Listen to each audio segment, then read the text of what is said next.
Daqui a pouquinho ele sinaliza que começou. Agora sim. Pessoal, muito boa noite. Meu nome é Samir, trabalho na Secretaria Municipal de Educação.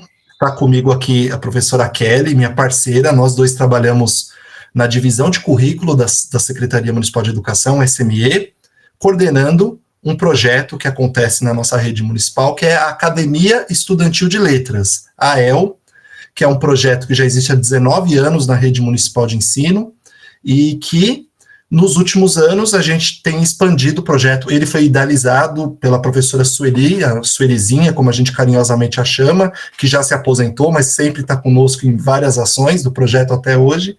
E o projeto foi planejado, à época, para as EMEFs, tanto que existe mais de 200 escolas na rede que têm o projeto em atividade, e sem contar outras que já tiveram. E nos últimos anos, a gente tem planejado com calma, ouvindo os professores, tendo experiências que já estão sendo realizadas, da expansão do projeto para a educação infantil. Primeiramente, a gente pensou em EMEIs, mas já tem 6, né, algumas escolas, centros de educação infantil, interessados também em nos ajudar a pensarmos na adaptação do projeto e a sua expansão para a educação infantil. Então, algumas unidades já têm realizado.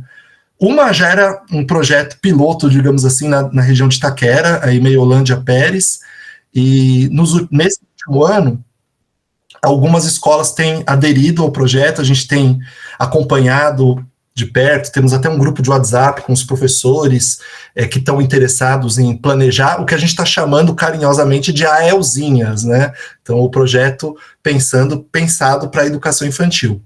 Por que eu estou falando tudo isso? Porque essa formação que começa hoje veio nesse sentido também, né? Uma formação continuada, como várias outras que a gente tem tido ao longo do ano, mas essa em especial focada em professores de educação infantil. Então a gente deu como título, né? Literatura de Ancestralidade Negra para Crianças, 2 pontos. A poética da educação antirracista, né? É um tema que seria possível, obviamente, para qualquer professor de EJA, Ensino Fundamental 2, Ensino Médio, Ensino Fundamental 1, só que a gente focou esse curso em especial para professores de educação infantil, principalmente professores que estão em EMEIs, né? Porque como as vagas não eram tantas, então a gente foi tendo que fazer opções. E sei que tem alguns professores aqui que já estão conosco, né, nesse planejamento da possibilidade do projeto AEL, ou mesmo outros projetos literários na sua unidade, né, nesse sentido, mas tem também professores que estão aqui pelo tema, claro, que bom que estão aqui pelo tema, tenho certeza que vão gostar muito dessa formação. Então, era só esse contexto inicial que eu gostaria de fazer, que depois eu coloco mais informações do projeto AEL no nosso Classroom, para quem quiser saber mais, quem quiser trocar figurinhas conosco. Está num momento de experimentação, de acolher, escutar vocês, pensarmos em formas de adaptar o projeto na educação infantil para que um dia tenha uma instrução normativa, criando assim um padrão, como acontece nas EMEFs, que tem lá uma identidade já constituída. Muito bem, e esse curso será ministrado pela professora Elizabeth Cardoso, que já está ali com a câmera ligada e esperando eu parar de falar um pouquinho, né? Nossa querida parceira, formadora, já tem um trabalho conosco aqui no Projeto AEL, em SME, já há 4 anos, desde 2020, que realizou inúmeros cursos desde então. Esse ano mesmo já foram alguns, dentro desse tema, literatura de ancestralidade negra. E aí esse em especial, eu lembro no começo do ano, quando a gente fez o planejamento, a gente falou, vamos focar, ter um curso em especial para falar de literatura infantil, e temos, felizmente, nos últimos anos, nessa última geração de escritores, grandes escritores negros e negras que têm feito uma renovação na literatura, no campo da literatura infantil e infanto-juvenil, e acho que vai ser muito legal essa discussão, porque nós sabemos que muitos desses livros, desses autores, têm chego nas nossas unidades, nas compras que têm sido realizadas nos últimos anos, ou para o acervo das unidades educacionais, ou nos projetos, como Minha Biblioteca. Então, essa ideia de bibliodiversidade tem sido discutida pelo núcleo étnico-racial da Secretaria, pelos outros núcleos, como o nosso, que é o Núcleo de Leitura e Literatura, com o Projeto AEL. Temos tido um compromisso muito grande nesse sentido, e essa formação vem nesse sentido, e a professora Elizabeth Cardoso, não vou apresentar muito, a gente sempre fica nessa, será que eu apresento? Que às vezes a Beth monta um slide lá com a apresentação dela, mas é sempre bom ouvir o autor falando de si, né, o professor falando de si, então só vou dizer que ela é professora, né, na pós-graduação na PUC, em 2 programas, né, na Literatura e Crítica Literária, e no programa de Psicologia da Educação. E, além de ser uma professora acadêmica com uma farta produção científica, também é uma escritora com algumas obras literárias para diferentes públicos, inclusive público infantil, então ela pode falar com muita propriedade, porque é uma autora também de obras infantis, e muito obrigado, Beth, por mais essa formação. Hoje, em especial, eu pedi até para a Kelly para fazer uma fala inicial, também para vocês me conhecerem, né, quem ainda não conhecia, que é a maioria, já que esse curso é mais para professores que ainda não são do Projeto AEL, em sua maioria. A Kelly, né, vai continuar com vocês no encontro, participar no chat e na câmera, no microfone, para contribuir nesse encontro com você, Beth, porque nós temos um outro curso que vai começar hoje, né? Então eu vou sair daqui e dar as boas-vindas para outra turma também no curso. Isso é muito bom, né? Significa que a gente está dialogando com a rede e trazendo, né, diferentes professores para uma formação continuada, que sempre é uma troca muito importante.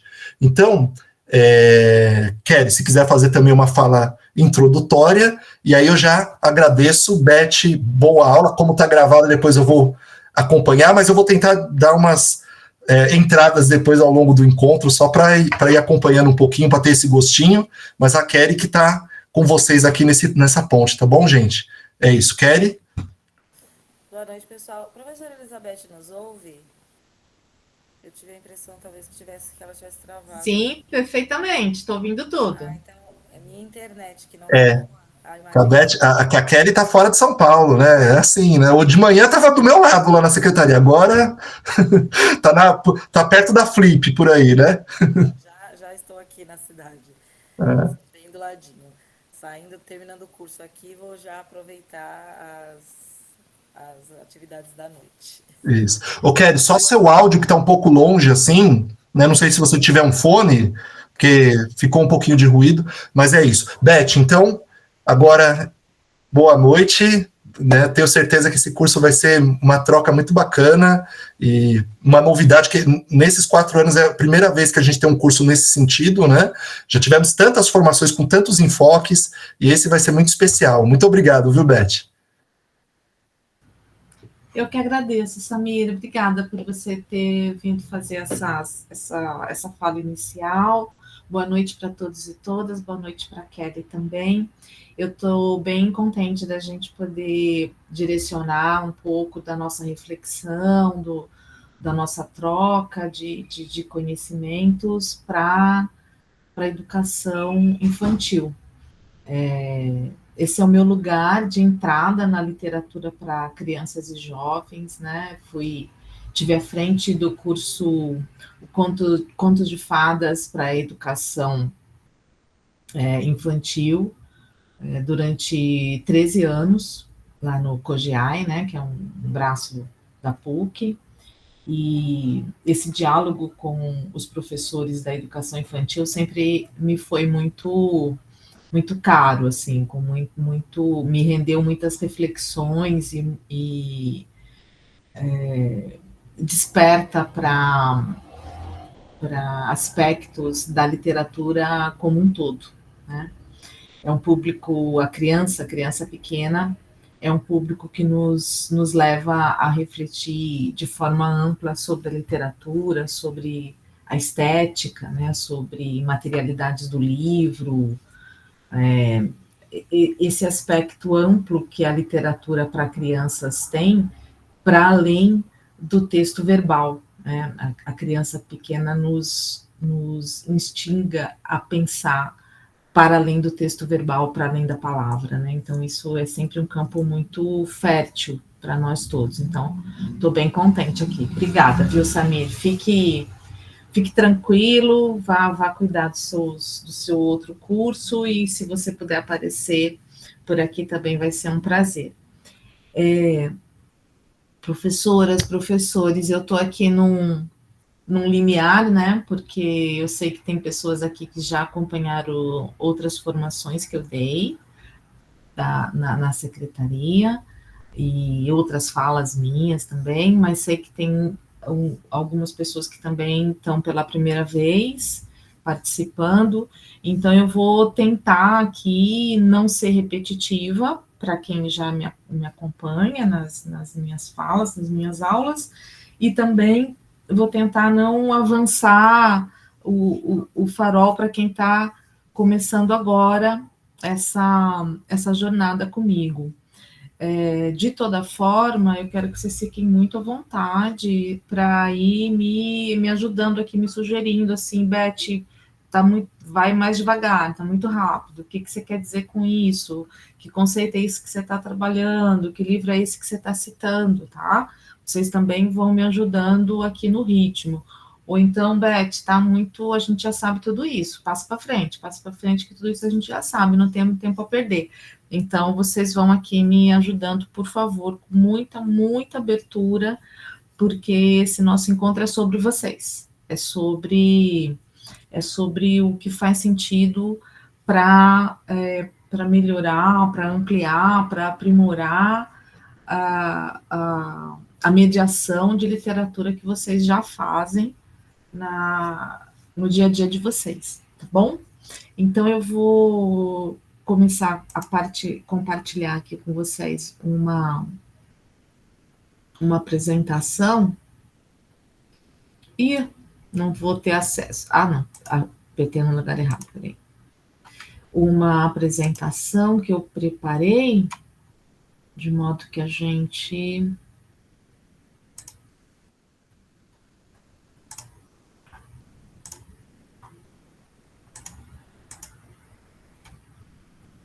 Vocês estão enxergando a apresentação?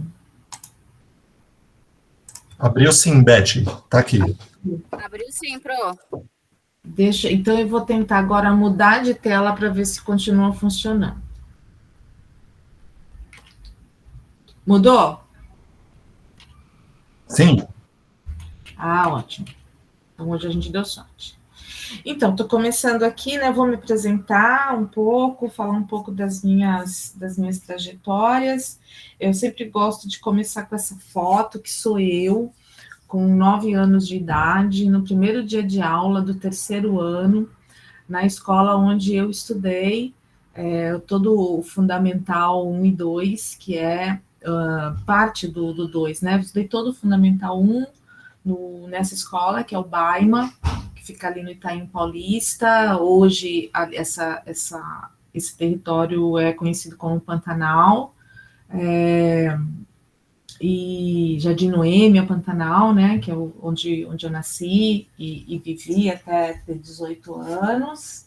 Essa é a escola que eu estudei. Essa é a professora Genuína, minha professora do 3º ano, amadíssima. E eu gosto de começar com essa foto, né?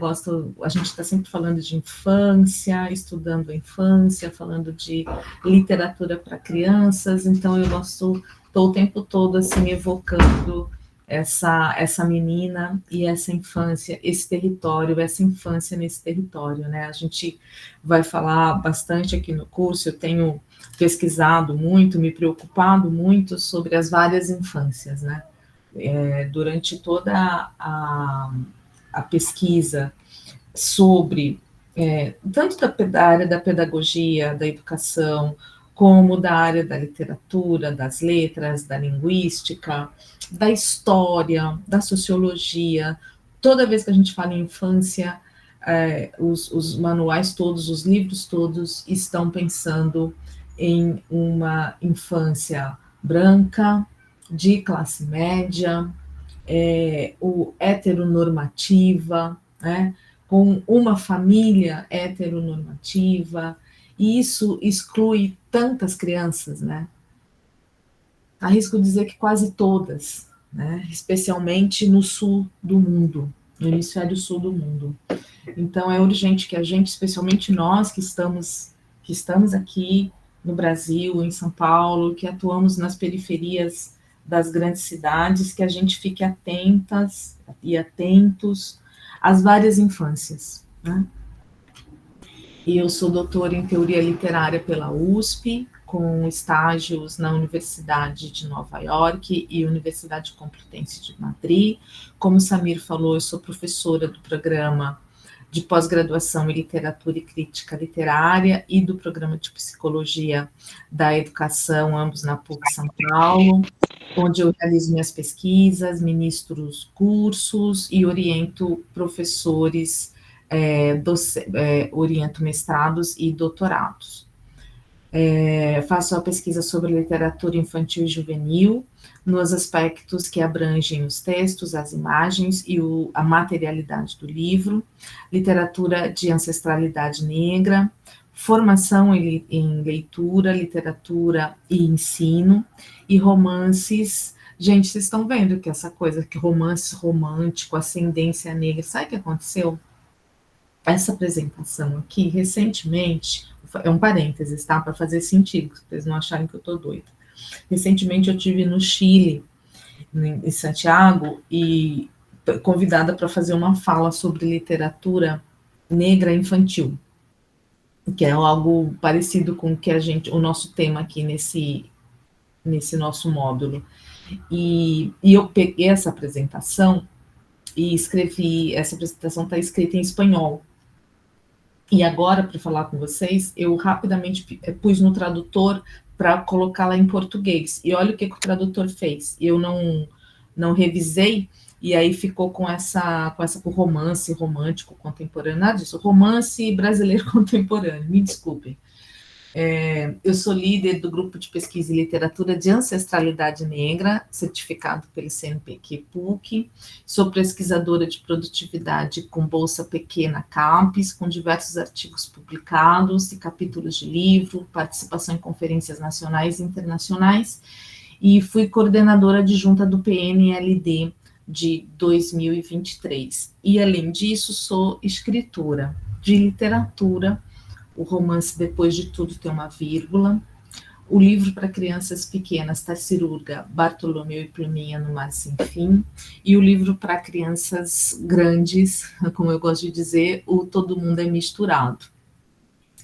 Já é um bom momento também já para dizer para vocês que eu não acredito muito, ou quase nada, ou muito pouco, nessas separações etárias, quando a gente está falando de literatura, né? Eu acho que isso é algo que tem lá a raiz no Piaget, né? Quando o Piaget vai falar das faixas etárias pensando em cognição, os estudiosos de literatura para crianças, eles trazem isso para a literatura, no sentido de facilitar indicações e curadorias, e isso acaba sendo absorvido pelo mercado editorial, que de alguma forma engessa essa circulação de livros, né? Então, sim, claro, tem livros, por exemplo, Todo Mundo é Misturado, ele é lido no 4º, no 5º, no 6º ano, mas ele também é lido no 9º ano, né? Ele pode ser lido no 3º ano, depende muito de como a criança está amadurecida na sua leitura e nos seus interesses, né? Isso eu estou dando o exemplo da minha literatura, mas isso serve para todas as literaturas para crianças, né? A Tartaruga, por exemplo, que é um livro ilustrado e que costuma ser lido e indicado para crianças pequenas, para a educação infantil, para uma leitura compartilhada, inclusive, é um livro que faz muito sucesso com as pessoas adultas, por exemplo, né? Por ele ser uma fábula e ter uma mensagem muito de esperança, os adultos gostam muito de ler esse livro. Então, só um pouco para vocês irem, para quem está me conhecendo agora, eu questiono, né, para vocês saberem que eu questiono consideravelmente esse padrão fixo, né? Eu prefiro, e a gente vai falar muito aqui no curso de mediação, de curadoria, né? E eu prefiro entender de que criança a gente está falando, de qual grupo a gente está falando, de qual momento daquela criança a gente está falando, para aí pensar em livros para a gente indicar.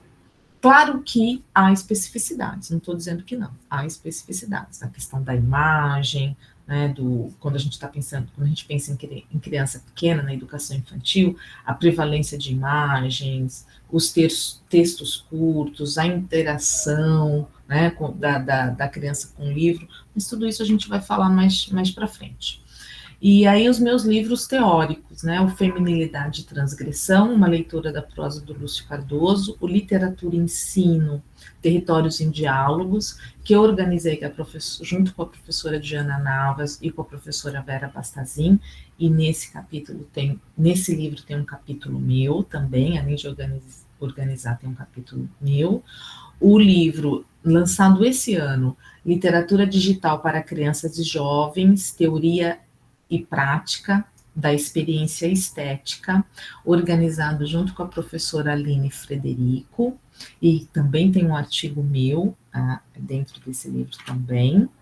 E os 2 outros lançamentos ainda desse ano, o livro Literatura de Ancestralidade Negra, Poéticas e Resistências, organizado por mim, e que também tem um artigo meu aí dentro, foi lançado em julho, e agora, essa semana, lançando Caminhos e Encruzilhadas do Enegrecimento, 10 anos da Lei de Cotas no Brasil, organizado junto com professores Clério Rodrigues da Costa e o professor Fábio Mariano da Silva. Tem um capítulo meu aí dentro também, e é um livro com 25 capítulos, escrito por pessoas de várias áreas do conhecimento, todos os capítulos centrados nas questões que nós estamos aqui pensando durante esse curso. Bom, então essa foi a parte em que eu me apresentei um pouquinho, desculpa se eu fui repetitiva para quem já me conhecia. Agora eu quero localizar um pouco esse nosso módulo numa linha de raciocínio, né, do que vem acontecendo esse ano, com as formações que eu propus, que o Samir acolheu e então, com tanta dedicação e com tanta competência, vem organizando, vem proporcionando esses nossos encontros. Pessoal, só para eu saber que está dando tudo certo, vocês estão vendo a tela mudar, né?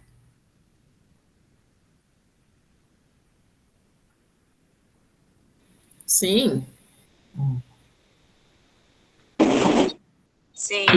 E para vocês saberem também que eu não estou vendo vocês, não estou vendo a tela aí não estou acompanhando o chat, né? Porque quando você compartilha a apresentação, você fica aqui às cegas. Então, se alguém quiser falar, abre o microfone e pede a palavra, tá? Por favor, fiquem à vontade. Então, esse tem um grande guarda-chuva, que é Escritas de Si e Escrevivências, inscrições afrodiaspóricas na literatura brasileira. Dentro desse grande guarda-chuva, eu propus quatro formações. Literatura de Ancestralidade Negra, Definições de Historiografia, que foi a primeira. Depois, Literatura de Ancestralidade Negra, Narrativas em Prosa da Fundação da Literatura Brasileira ao Contemporâneo, que acabou de acabar, foi um curso que acabou de acabar, e um curso que está acontecendo, que é a escrevivência, que é esse quarto aqui, a escrevivência enquanto percurso da fala de si para dizer de nós, que é um curso, é uma oficina, na verdade, de escrita criativa. Ele já está acontecendo, presencial, ele só acontece no formato presencial, ele não é gravado. E o terceiro curso, que é esse nosso aqui, Literatura de Ancestralidade Negra para Crianças, a Poética da Educação Antirracista. Né? Eles são conectados, de um modo transversal pelo tema literatura negra. Mas eles não são módulos dependentes, né? Então, quem está agora aqui comigo não precisa ter feito o 1 e o 2 para acompanhar o curso, de forma alguma. Quem fez o módulo 1 e só fez o 1, também tudo bem, não precisou fazer o 2, o 3, o 4. São módulos independentes. No entanto, sim, eles estão ligados de modo transversal. E o bacana é que está tudo gravado, né? O Samir, ele vai fazendo playlists desses cursos, não só desses, mas das formações que eu dei nos anos anteriores também, né? Então, quem tiver possibilidade, tempo de assistir as aulas que eu dei nessas outras duas formações, literatura de ancestralidade negra, definições de historiografia, e literatura de ancestralidade negra, narrativas em prosa, da Fundação da Literatura Brasileira ao Contemporâneo, é muito bom. Aí vocês vão falar, Beth, não tenho tempo, eu já estou aqui fazendo um sacrifício para acompanhar esse curso. É a gala, né? Eu entendo, mas se sobrar, Calma aí, menina doida. se tiver que priorizar Pode entre finalizar. prioriza esse primeiro, a literatura de ancestralidade negra, definições de historiografia, porque tem conceitos aí que são importantes para a gente mobilizar durante a nossa trajetória, tá? Eu vou fazendo essas referências e vou voltando nos textos, né? Ninguém vai ficar perdido por isso, não se preocupem, mas quem tiver tempo de aprofundar um pouco nessas questões, é bom, é muito bom, tá? Tem uma pessoa com o microfone aberto, eu vou pedir para fechar, por favor, quem está com o microfone aberto, fechar. Obrigada. Bom, então, o que ecoa aqui do nosso módulo 1 e 2, é um pouco o que eu falei para vocês, o que vai ecoar e como que é possível recuperar, recapitular os outros módulos. Bom, mas o nosso curso aqui é essa poética da educação antirracista, pensando crianças pequenas. Qual o nosso planejamento? Apresentação justificativa e objetivos. Os professores da educação infantil, envolvidos na realização das atividades de leitura, são constantemente exigidos na atualização de seus repertórios literários e de teoria literária, pois apenas com conhecimento de qualidade renovado é possível formar leitores. Essa meta demanda a educação continuada dos professores e, com isso no horizonte, é muito relevante promover a constante atualização sobre a mediação de leitura com foco nas crianças pequenas.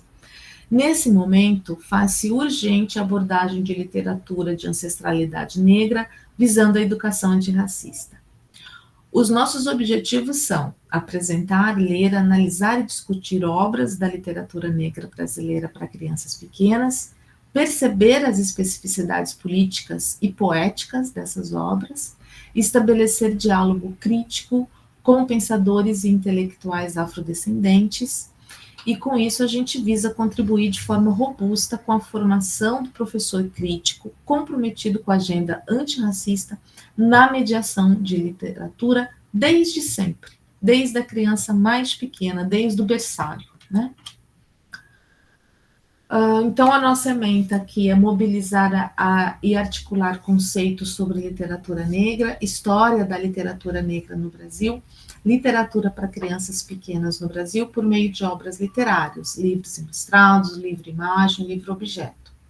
O nosso objetivo é apresentar, ler e analisar e discutir literatura negra para crianças pequenas, perceber essas especificidades, tanto poéticas quanto políticas, e contribuir com a formação do professor. Nosso conteúdo programático: interpretação e análise de obras, práticas de exercício críticos e mediação dessa literatura. Nós temos 4 encontros, 2 em outubro, 2 em novembro. Esse é o nosso primeiro encontro. Dia 9 É sempre esse horário, 7 da noite, né? A gente tem aqui o acolhimento, a apresentação da proposta do curso, e aí eu vou fazer uma fala mais geral sobre, que eu intitulo de Crianças Pequenas, Educação Antirracista e as Contribuições da Mediação da Literatura Negra. É um panorama geral dos temas e dos lugares, das encruzilhadas que a gente passa quando se propõe a ler essa literatura para crianças pequenas. Nosso próximo encontro é dia 23, daqui a 15 dias. E aí eu dei o título de Ler e Ser Lido, a imagem das crianças negras na literatura infantil e a mediação consciente.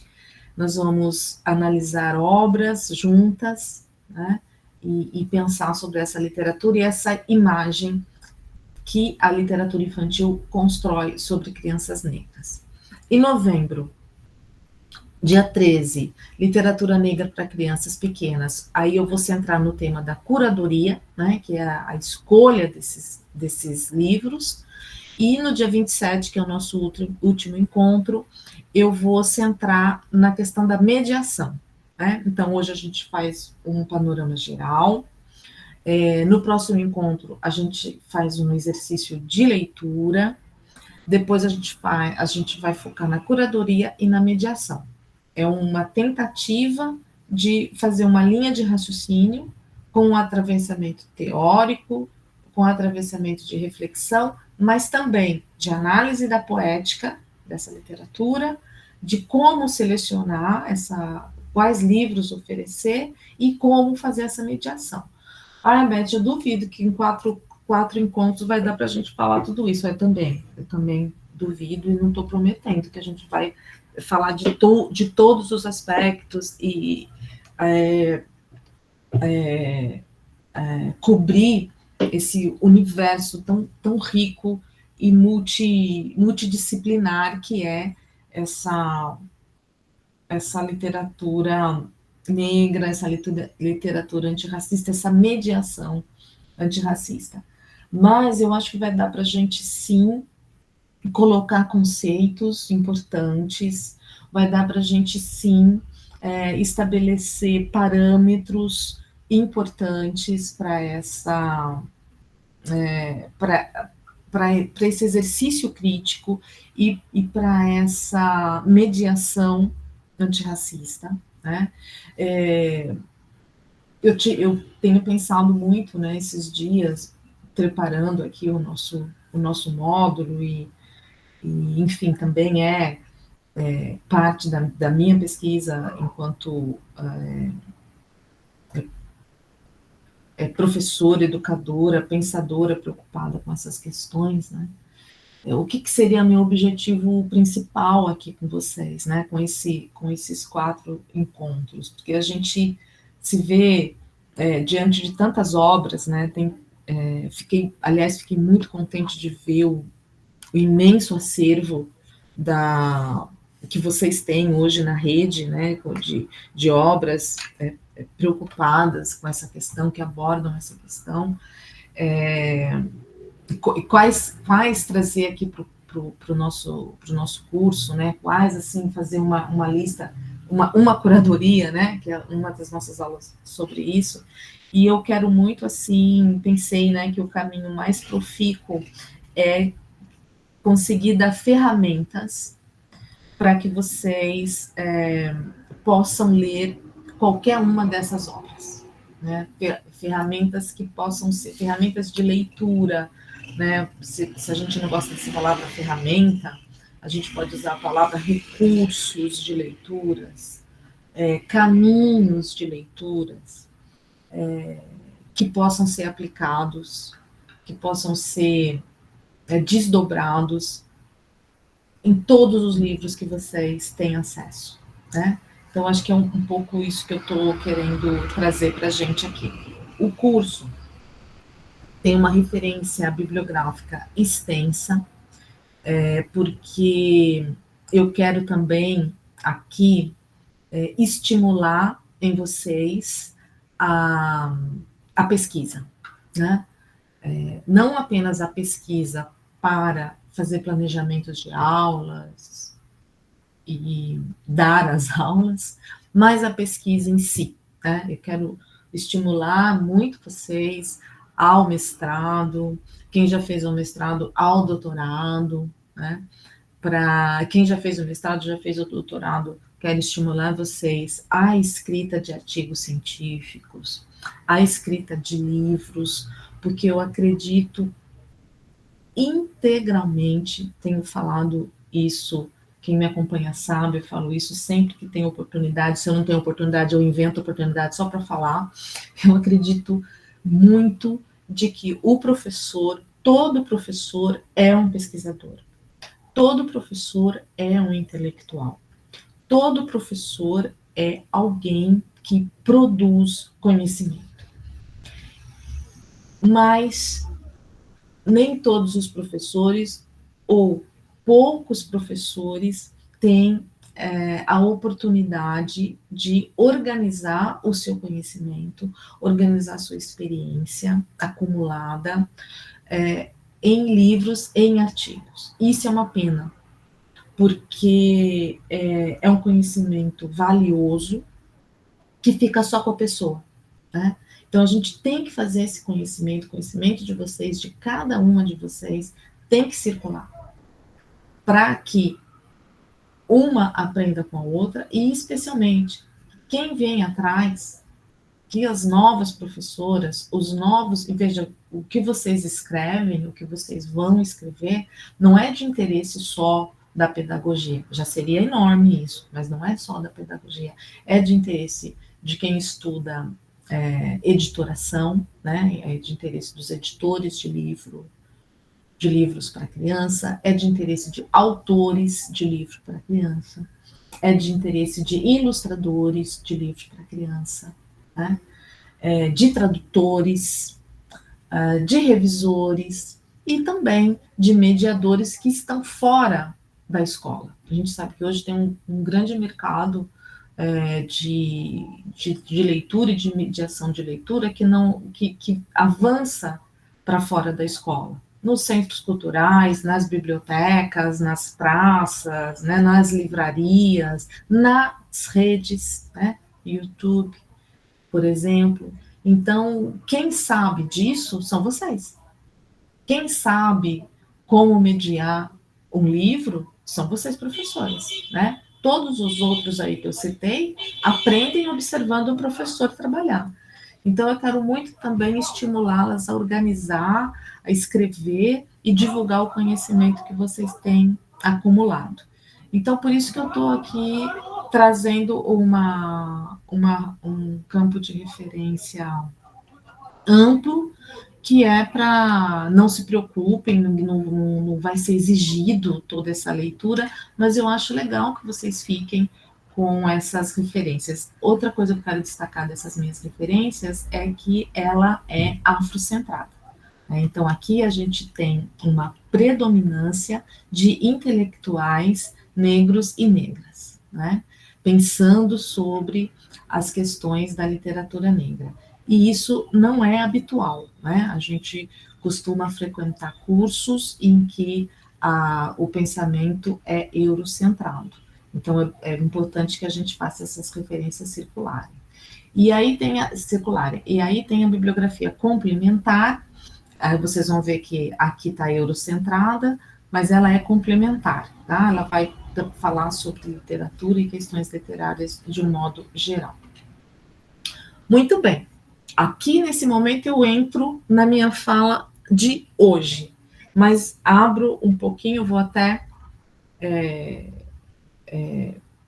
vou abrir um pouquinho para ver se até aqui alguém quer falar alguma coisa, perguntar alguma coisa, colaborar. Fiquem à vontade.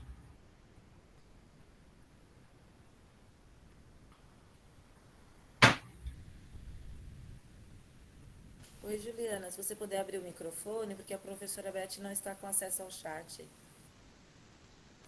Isso.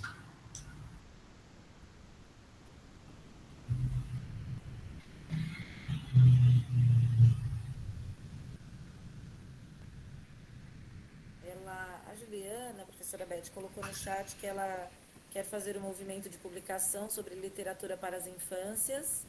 E a Jane falou que realizou o sonho de escrever um livro de literatura infantil. Ah, que maravilha. Isso é muito bom, quer dizer, elas estão reagindo ao que eu falei, né, sobre a produção dos professores na nossa área, né, tanto na área acadêmica e também a Jane trazendo essa... Eu não tinha falado nesse sentido, Jane, mas agradeço você ter lembrado que é o professor que escreve literatura, né, isso é muito... Eu acho muito interessante, muito profícuo, né, que o professor também seja essa pessoa, esse produtor cultural que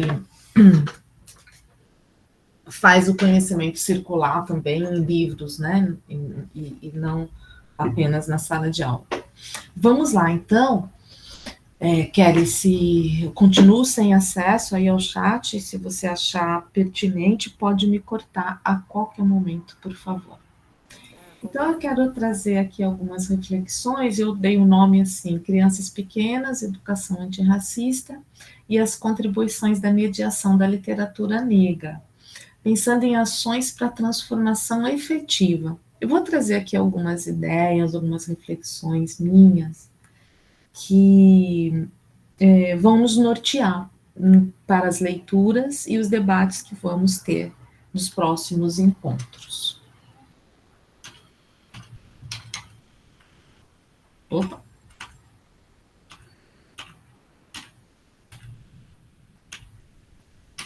Então tá.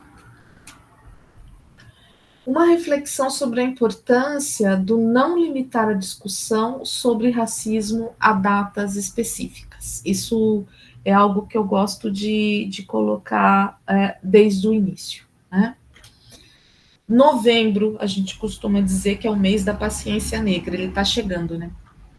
Que é quando as pessoas da mídia, das escolas, das livrarias, das editoras, das empresas, acham que é o momento de falar sobre racismo, de combate ao racismo, de ações antirracistas, por causa do 20 de novembro,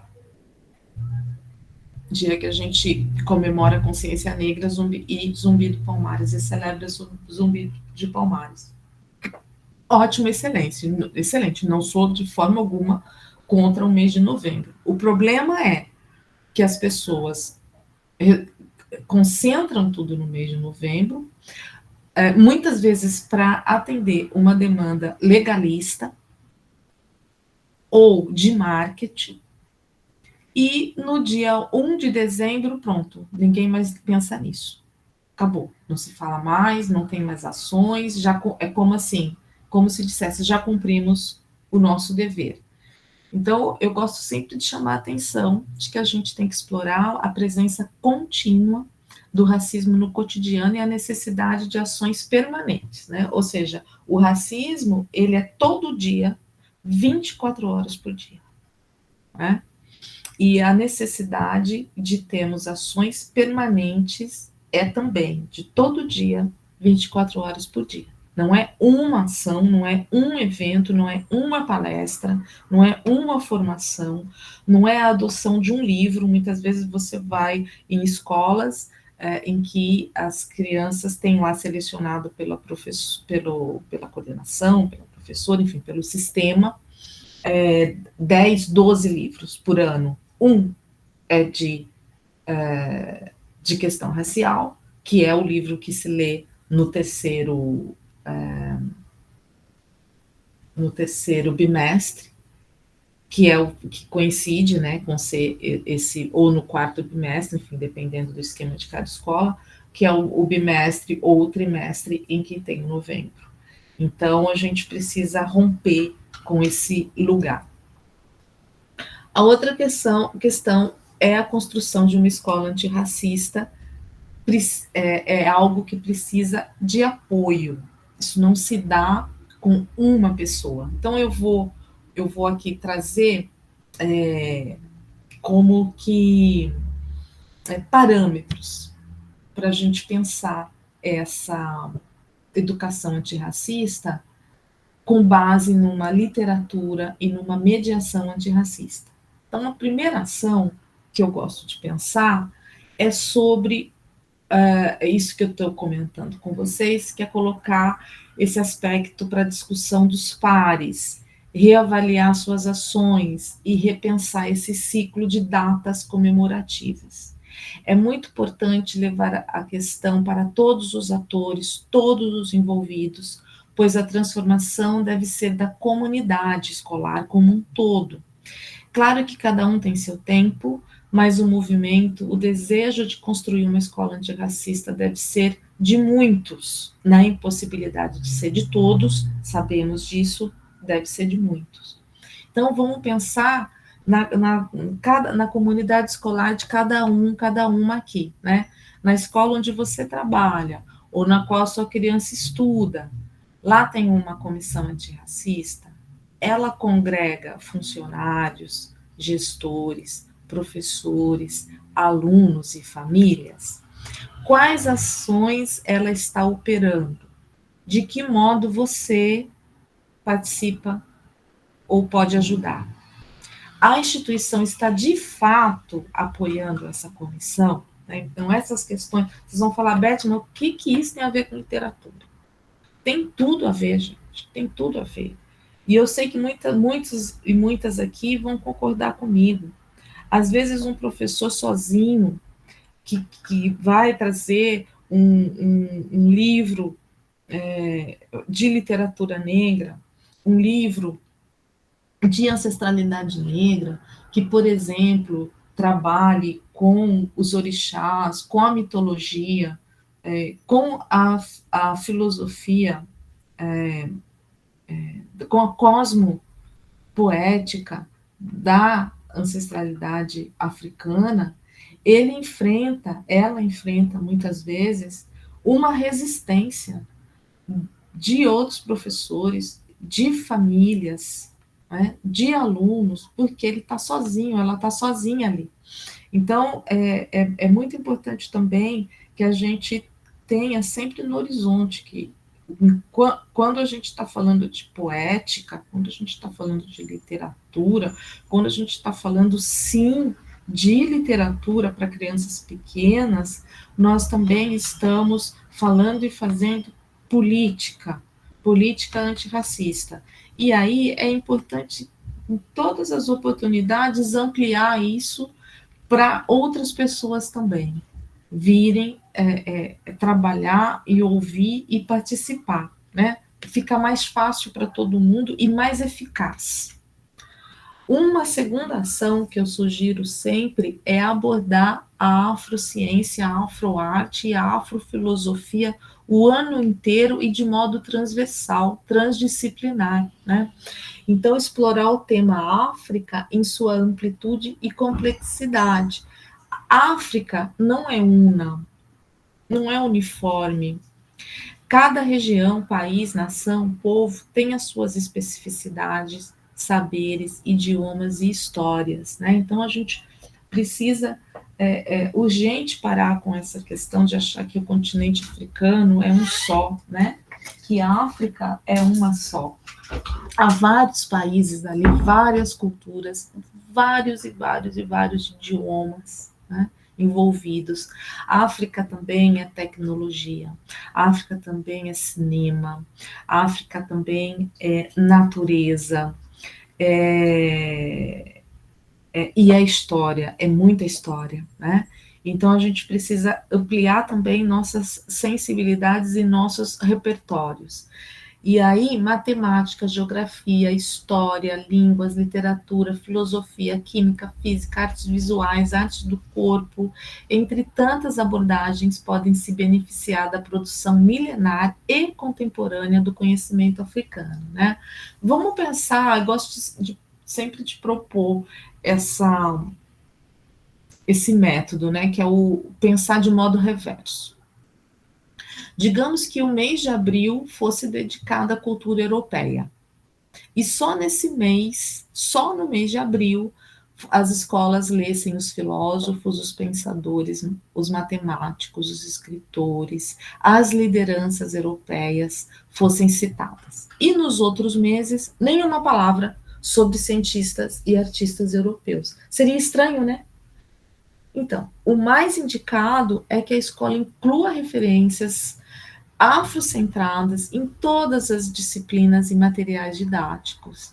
E eu não estou falando daquele 10% para salvar a fama de escola inclusiva. Estou falando da equidade bibliográfica.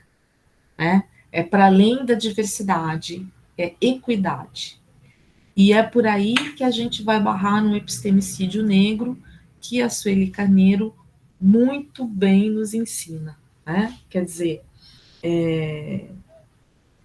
quando a gente traz uma bibliografia com equidade, ou seja, um equilíbrio, uma igualdade entre pensadores afrocentrados e pensadores eurocentrados, livros escritos por pessoas negras, escritos por pessoas brancas, com temáticas variadas na mesma proporção, durante o ano inteiro, aí a gente está caminhando para uma escola antirracista. Oferecer repertório para todos os profissionais, né? Isso aqui é uma terceira ação que eu acho muito necessária. Repertorizar professores, mas também porque, e aqui, não sei se vocês vão concordar comigo, eu acho que sim. A coisa sempre recai nos professores, né? Os professores é que vão salvar o mundo, sabemos, e de fato é. Mas, gente, peraí, todo mundo tem que estudar, todo mundo tem que se dedicar, todo mundo tem que trabalhar nessa mesma direção, não só os professores. Então, repertorizar os professores, sim. Educação continuada dos professores, sim. Mas é preciso que também os coordenadores, os gestores de forma geral, né, os editores dos materiais didáticos, se repertorizem no conhecimento afrocentrado.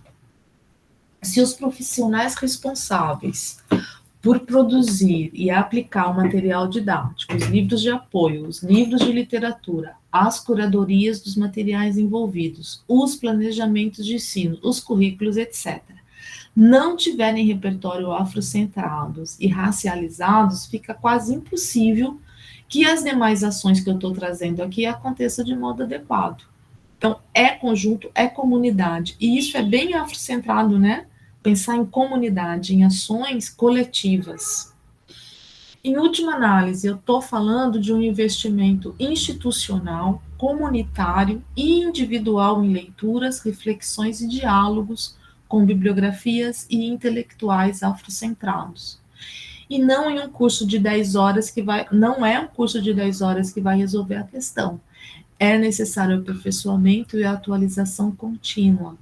A educação antirracista é uma construção coletiva e constante, e mesmo sendo um projeto de longo prazo, se for bem planejada, ela apresenta resultados imediatos. E sabe qual que é o resultado imediato? Ver que ela está sendo construída de modo efetivo e não como uma peça de marketing. Quando a comunidade percebe isso, ela já vai estar em outro lugar, né? A gente já vai ter avançado. E como que a escola pode evitar e combater o racismo? E, principalmente, como que a literatura está implicada nesse processo? Então, eu vou trazer aqui algumas ações de escolas quilombolas que nos ajudam muito a pensar a educação e a educação antirracista.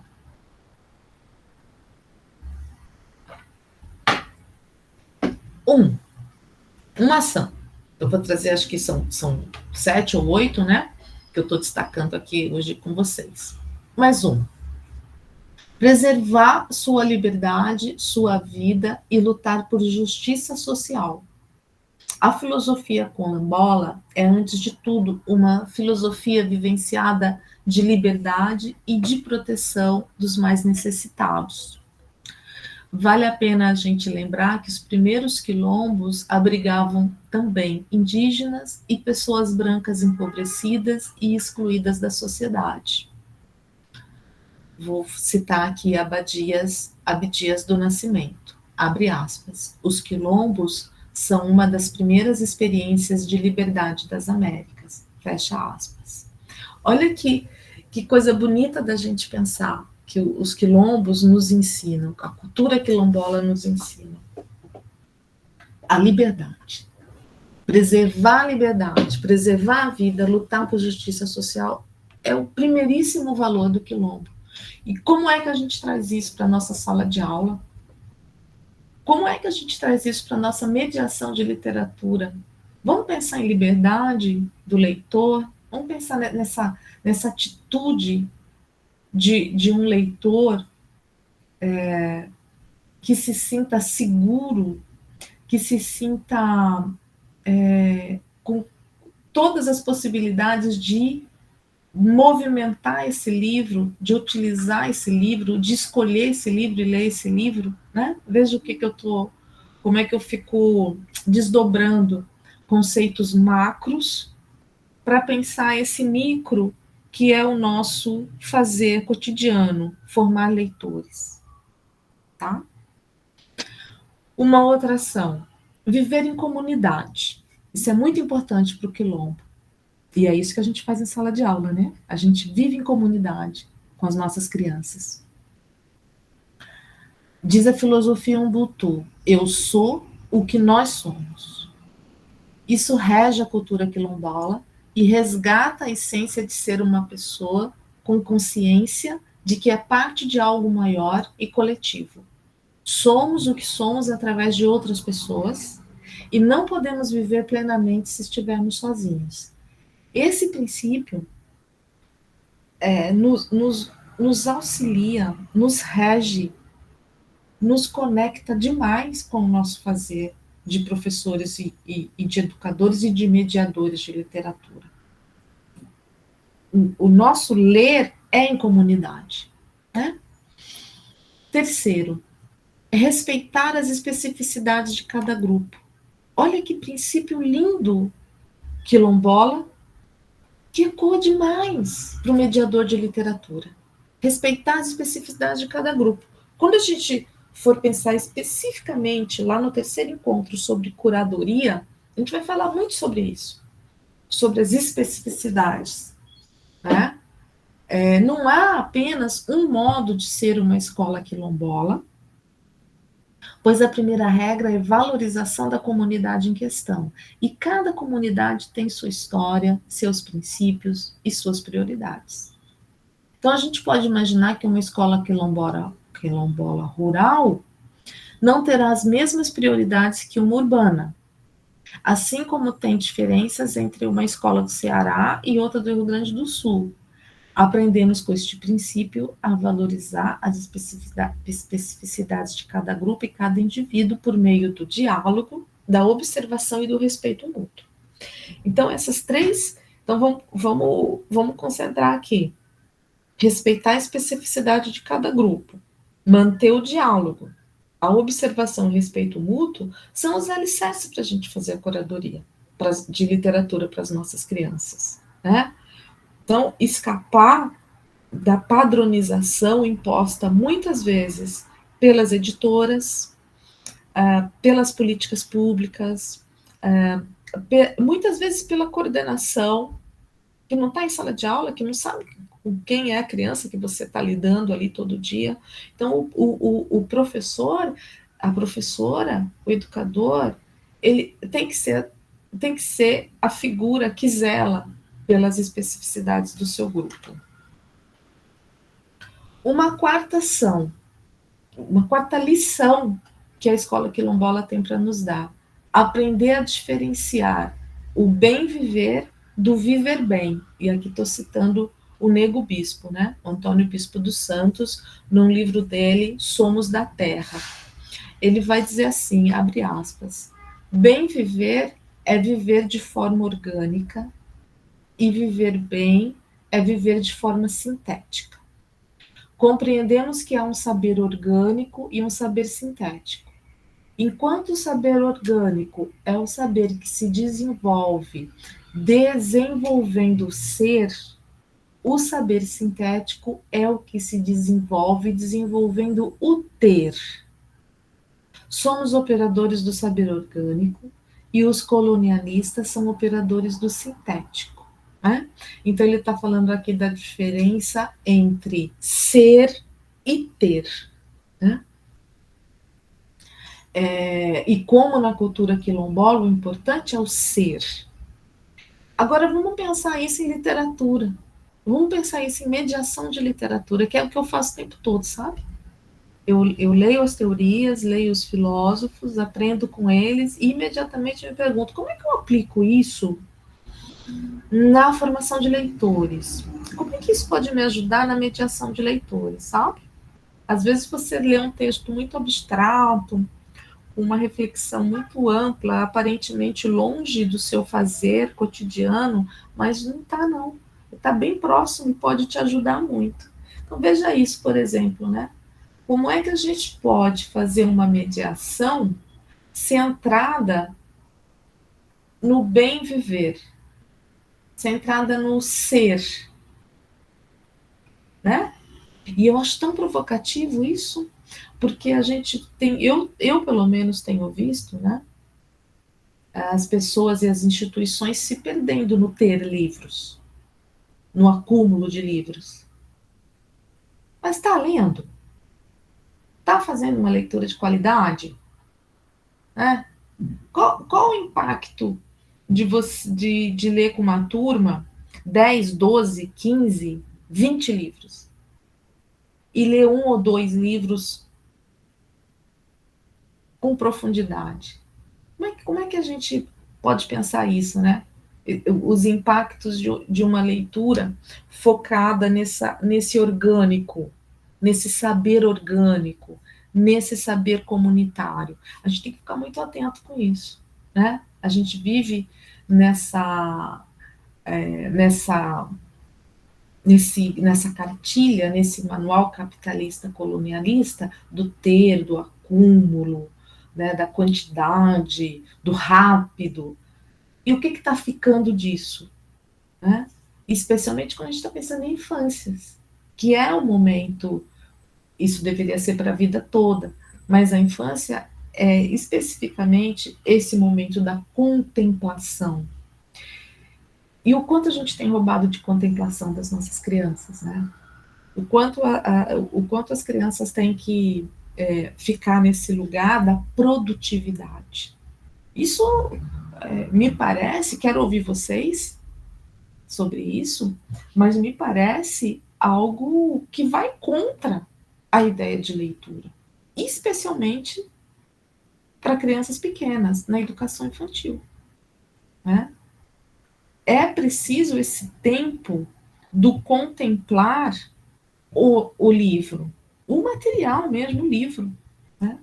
Porque a leitura para criança pequena, ela vai acontecer aqui, na ponta do dedo, nas mãos, no corpo, porque ela come livro, literalmente, né? São devoradores de livro, ela amassa livro, ela pisa, ela deita no livro, ela dorme com o livro, ela toma banho com o livro, né? Então, esse estar orgânico com a literatura, com o livro, com a arte, é muito próprio dessa infância. E a gente tem que prestar muito atenção se a mediação que está sendo feita não é uma mediação que já começa a afastar a criança do livro, né?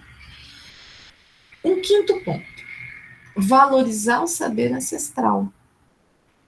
Isso no quilombo, né, na cultura quilombola, respeitar os mais velhos. Isso se dá por meio da leitura de contos tradicionais africanos, de literatura afrodescendente, de ouvir as histórias dos mais velhos, ou de resgatar métodos de cultivos, de construção de utensílios, de preparação de alimentos. Esse princípio da escola quilombola muito me inspira para pensar a educação antirracista como um todo. Sabe por quê? Não sei se vocês vão concordar, mas eu vejo aqui um lugar de conexão com as famílias, um lugar de recuperação do diálogo com as famílias, um lugar de escuta dos mais velhos dessas nossas crianças, dos avós, né, dos pais, dos avós, muitas vezes dos bisavós, e um exercício de escuta, que é outra coisa que está todo mundo perdendo, né? Todo mundo só quer falar, mas não quer ouvir. Então, esse quinto princípio pode nos ajudar muito na mediação, que é a mediação do diálogo, a mediação da escuta. Depois a gente vai falar mais sobre como se dá esse diálogo com as crianças pequenas. Porque algumas pessoas desavisadas pensam que com criança pequena não tem diálogo. Estão muito enganadas, vocês sabem, né? Eu fico muito feliz de estar aqui conversando com vocês, porque esse grupo sabe do que eu estou falando. Do quanto uma criança pequena é capaz do diálogo e de nos ensinar um bocado, né? Sexto princípio, reforçar a identidade negra. São ações atreladas à valorização do que é próprio das populações originárias de África. Um ponto importante é a escola evitar a ideia de que o conhecimento africano é rudimentar e passar a explorar a grandeza e a sofisticação epistemológica africana, na engenharia, na linguística, na matemática, na arquitetura, na medicina, na filosofia e tantos outros conhecimentos. Do mesmo modo como sempre fizeram com as antigas civilizações europeias, como a grega, por exemplo. Eu não sei se vocês sabem, mas a primeira calculadora do mundo foi desenvolvida por africanos, 20 mil anos antes de Cristo, usando o osso de fêmur de um macaco babuíno. Então, há muito para a gente aprender, por exemplo, com a afromatemática.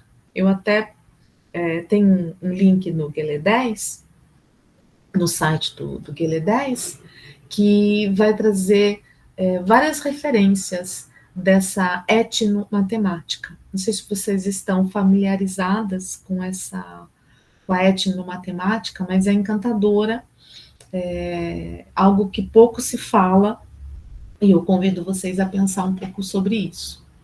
Um sétimo ponto, recuperar jogos e brincadeiras africanas para ensinar conteúdos, sempre referenciando a matriz africana.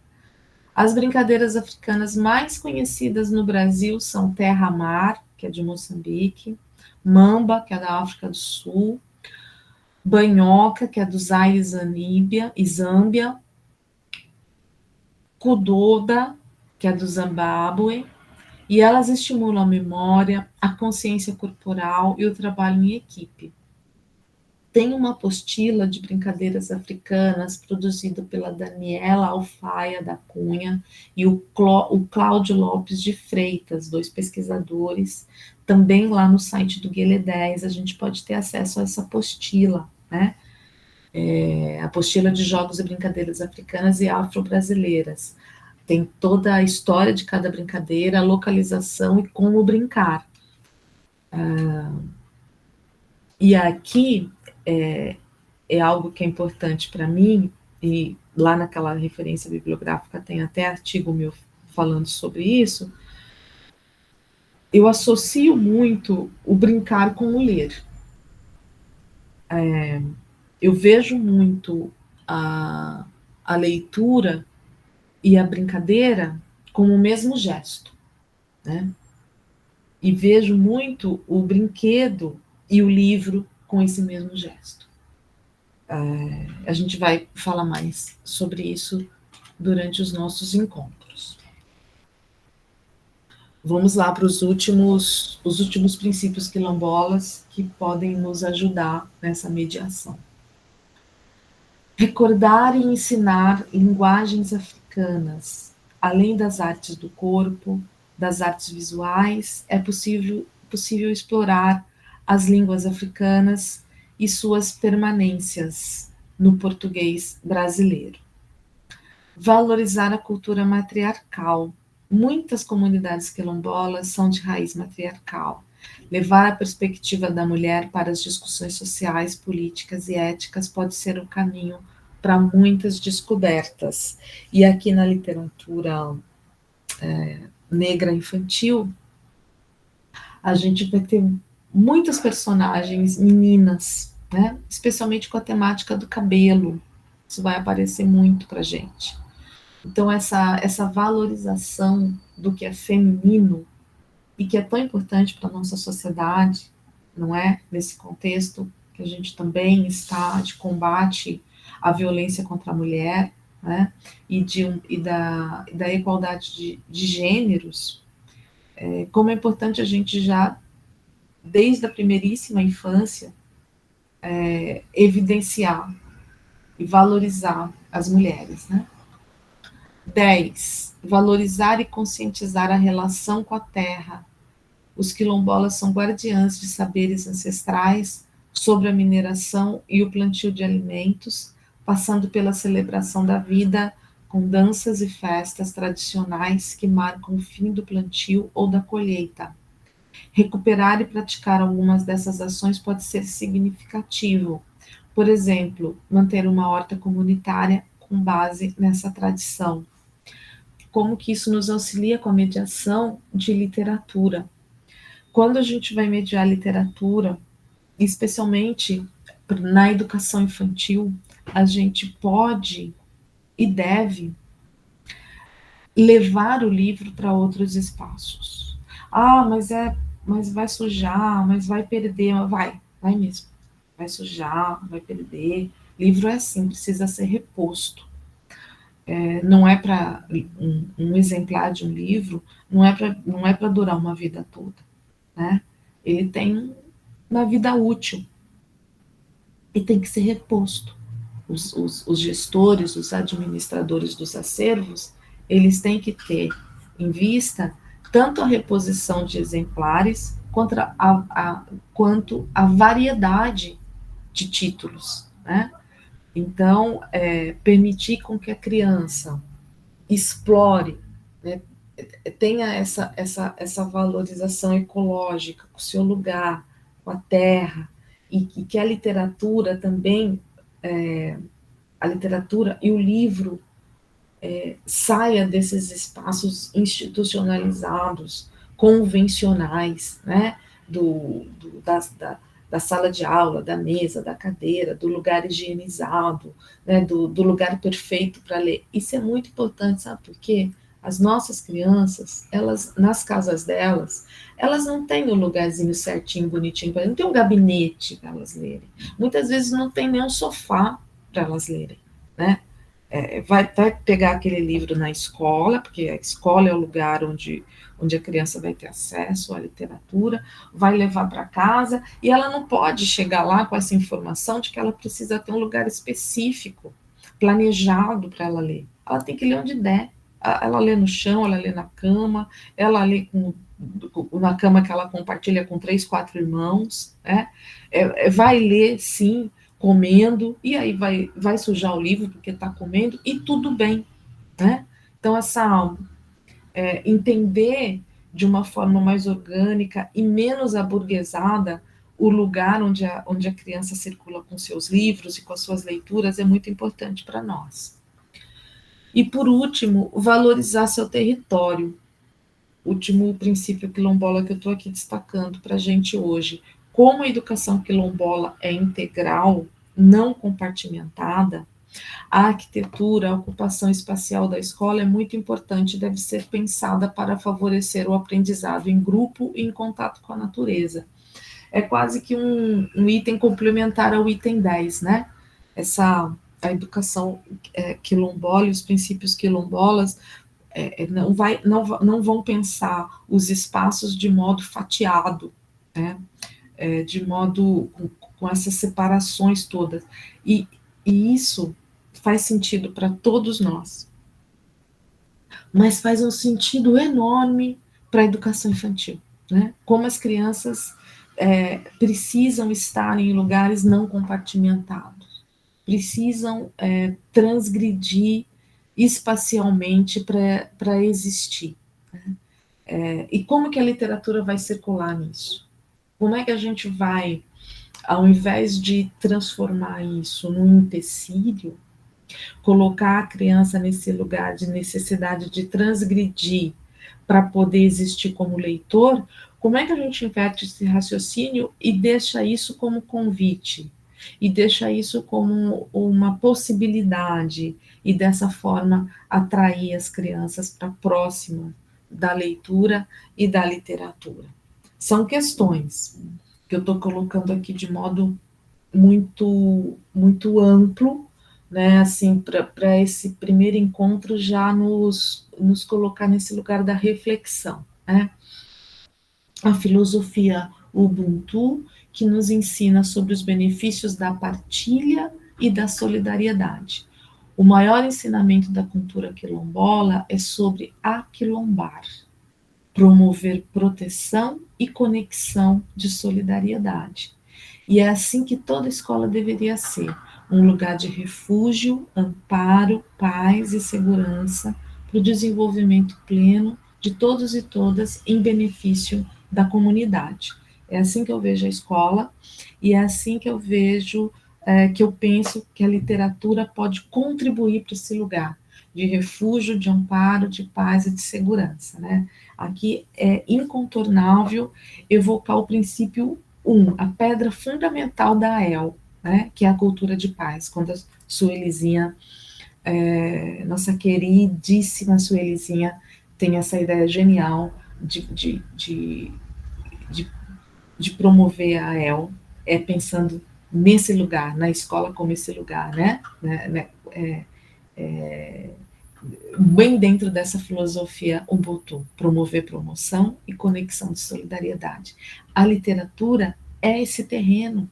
A literatura pode ser, sim, o ponto central, o ponto que emana esse princípio, esse modo de ser e estar na universidade, na escola e na universidade também. Eu vou parar de compartilhar para a gente conversar um pouco sobre tudo isso.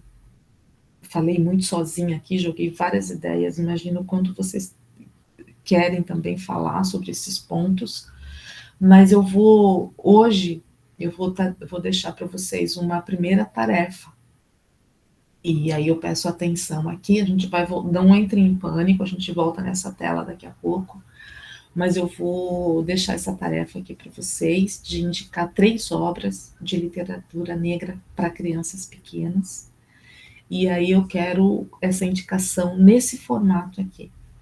O nome dos autores do texto verbal e autores do texto visual, ou seja, os tradicionalmente conhecidos como escritores e ilustradores, o título do livro, a editora que publicou, o ano da publicação e um resumo da obra. Coisa de um parágrafo, 4, 5 linhas, tá? 3, de literatura negra para crianças. Qual que é o meu objetivo aqui? A partir disso, a gente vai conversar um pouco sobre o que é a literatura negra para crianças pequenas, tá? Mas eu quero colocar vocês vão ter 15 dias, né, para fazer essa atividade, que é para o nosso próximo encontro, e a gente vai, a partir disso, conhecer um pouco os acervos que temos, os interesses que temos, tá bom? Eu volto aqui nessa tela daqui a pouco, para a gente falar um pouco mais sobre essa atividade, mas eu vou agora parar de compartilhar para a gente conversar um pouco sobre essas questões.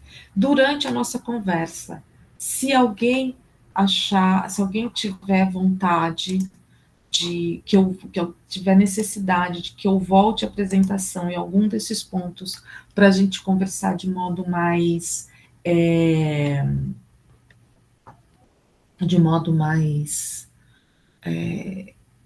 focado, vocês podem pedir que eu volte a apresentação, tá bom?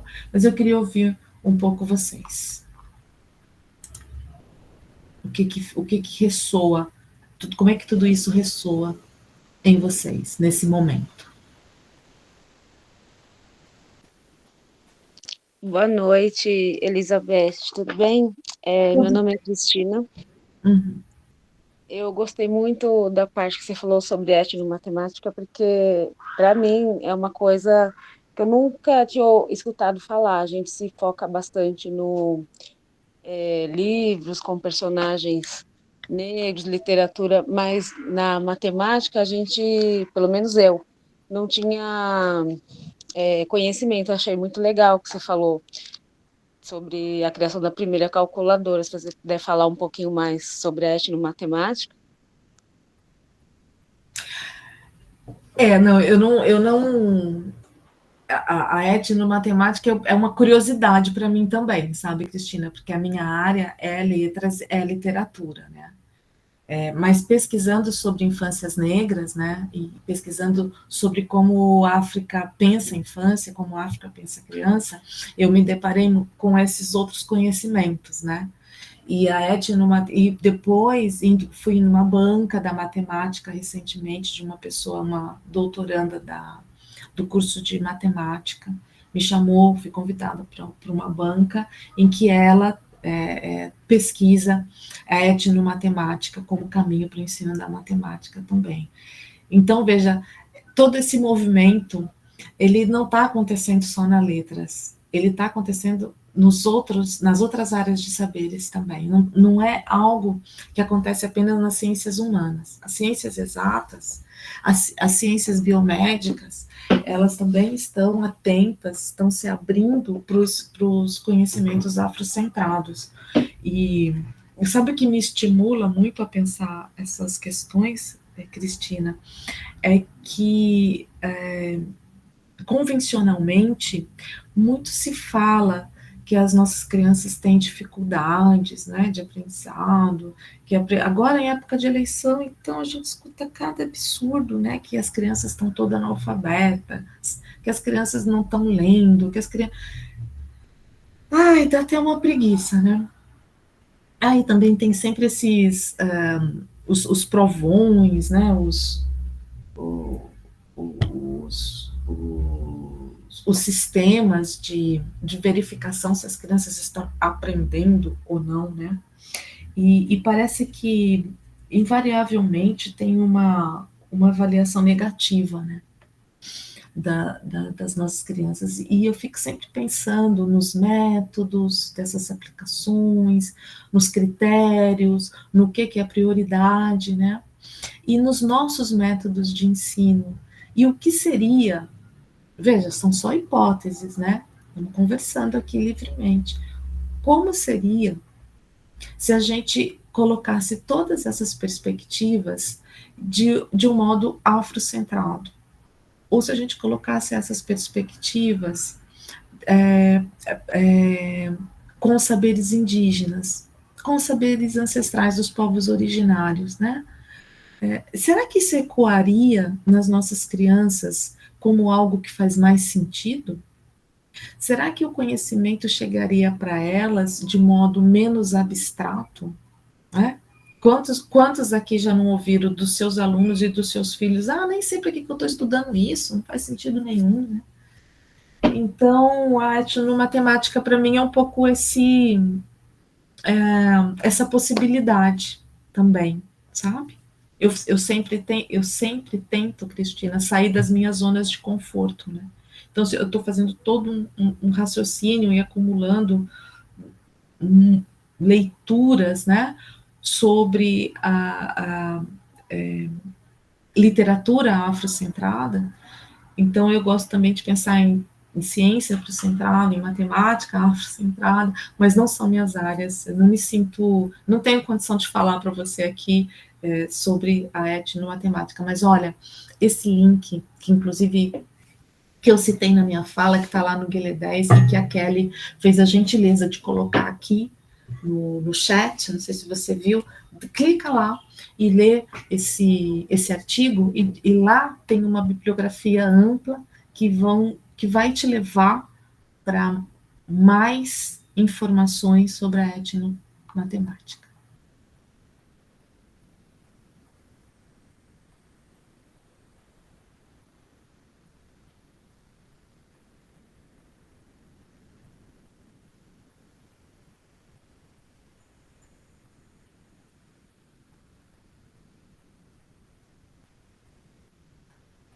Pode falar, Juliana. Oi, boa noite a todos, a todas. Professora, estou muito feliz de estar aqui com a senhora de novo, porque eu estava no outro curso, Que é, bom. no outro curso que acabou, e estou muito feliz. E eu concordo muito com a senhora, eu já tenho pensado muito sobre essa questão da mediação de leitura com as crianças e tenho pensado assim pedagogicamente dentro da educação infantil, que é a área que eu atuo, né? Na minha escola são as turmas multisseriadas, e aí eu tenho pensado sobre a importância de nós, professores da educação infantil, a gente pensar nesse planejamento para as mediações de leitura, e a gente pensa também nesse planejamento para os espaços de leitura. Então, quando a senhora falou sobre a questão dos eu estou estudando, desculpa. Quando a senhora falou sobre. Não, moço, não tem. Desculpa, é que eu estou no meio do curso, perdão. Mas aperta a campainha. Desculpa, professora. Imagina. Ah, Quando a senhora falou sobre aquilombamento e também sobre a perspectiva da gente pensar sobre os espaços, e falou também sobre o livro como um objeto consumível, eu acho que a gente pode pensar também as dimensões do livro na educação infantil como o livro como brinquedo, mesmo sem ele ter o formato de brinquedo, porque às vezes para os bebês tem os livros brinquedos, mas para a criança, que é a faixa etária que eu atuo, que eu não sou do SEI, eu vejo que as crianças também, para além do manuseio, né, de ter o livro ao alcance e manuseá-lo, elas também usam ele como brinquedo. Seja um brinquedo para transformar numa casa, seja num brinquedo para equilibrar na cabeça. E aí, dentro do meu planejamento, eu tenho pensado sobre os espaços de leitura com esse objetivo mesmo, das crianças também perceberem que elas podem ler em vários espaços e também transformar a escola num território leitor para as crianças. Então, por exemplo, na minha escola a gente tem alguns espaços externos, então eu levo os livros para o jardim, eu levo os livros para a quadra, eu levo os livros para uma área lá chamada cimentado.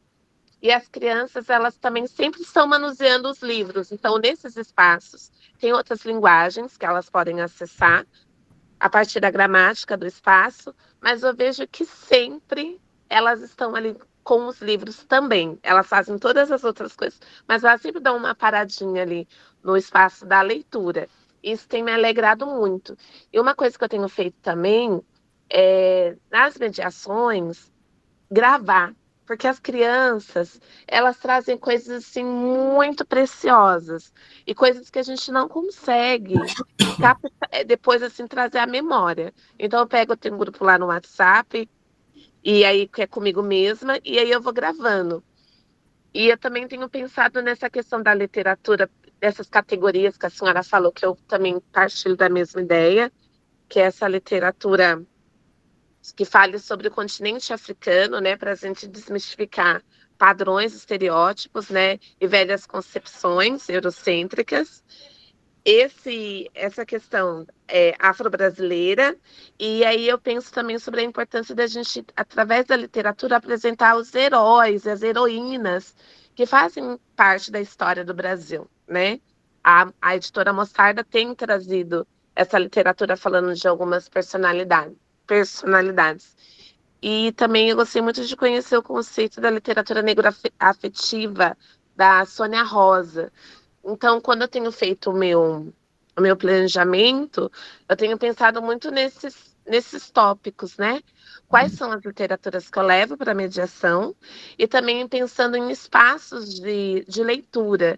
E também sabendo que é um bem consumível o livro, que ele tem uma vida útil, acho que isso é importante para a gente não ficar enlouquecida, mas também trazendo o contraponto da gente também ter o cuidado, né? Ter o cuidado com o livro. E aí eu estou muito feliz de estar de novo com a senhora aqui. Gente, ela é maravilhosa. Eu gostei muito do outro curso estar aqui de novo. É isso, professora. oh, maravilhosa é você, Juliana. Que legal. Olha, eu vou te fazer um convite, não sei se é um convite, se é um pedido, se é uma súplica, que você traga esses vídeos, né, aqui para o curso, que a gente, eu adoro e aprendo muito observando como as crianças leem. E o gesto leitor, né? Porque às vezes as pessoas dizem, não, vocês, né? Vocês são especialistas nisso, mas as pessoas leigas, eles acham que criança não lê, né? Que criança... E é disso que eu estava me referindo, né? Com essa coisa das campanhas eleitorais, que a gente escuta o pessoal falar que a criança não lê, né? Qual que é o conceito de leitura que a pessoa tem na cabeça, né? É tão complexo isso.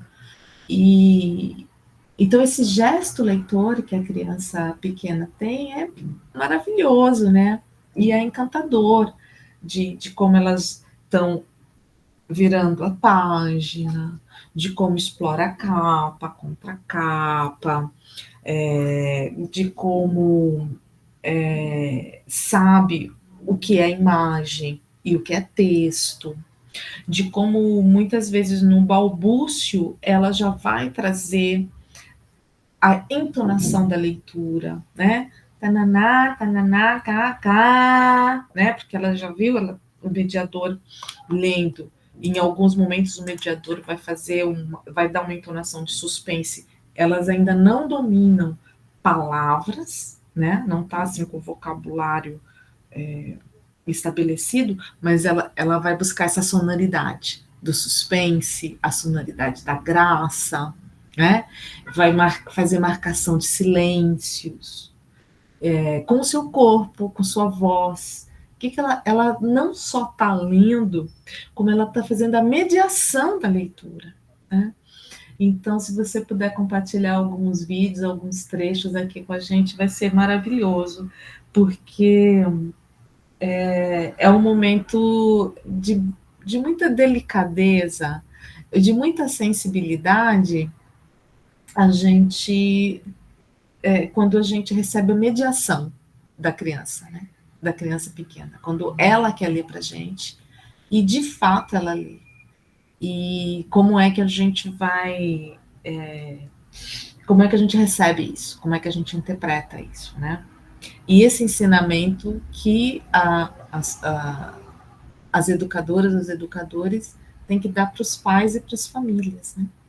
Que esse campo não é o campo da correção, não é o campo, não é o momento de tomar o livro da mão e dizer como é que deve ser lido, ou o que é que está escrito. Não, não é isso que está escrito é isso aqui. Não, deixa a criança ler, né? Nós estamos aqui nesse nosso momento aqui de reflexão e nesse território que vocês trabalham, é o território tão privilegiado. De que sentido que eu digo privilegiado? Porque as amarras dos resultados, digamos, curriculares, não estão ainda presentes, né? Ou pelo menos não deveriam estar, porque é o momento em que o princípio do brincar, da brincadeira e do brinquedo deve reger todas as outras ações, né? Em especial a da mediação. Então, fiquei muito contente de te ouvir, Juliana. E tenho certeza que aqui temos várias e várias pessoas, se não todas, com experiências de mediação de leituras, com experiência de sala de aula, que muito podem nos inspirar e encantar. Então, eu quero estimular muito que vocês façam esse tipo de relato aqui durante a aula ou no fórum, que o Samir sempre monta nesses grupos, o fórum, se não está montado ainda, é porque ele não deve ter tempo, mas com certeza amanhã, depois, ele e Kelly já montam esse fórum, que é onde a gente pode continuar conversando e dialogando para além dos nossos encontros. Mas, por favor, o microfone continua aberto para quem quiser colaborar com a gente.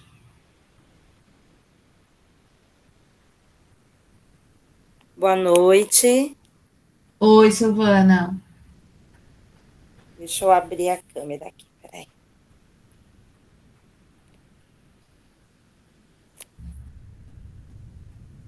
Ai.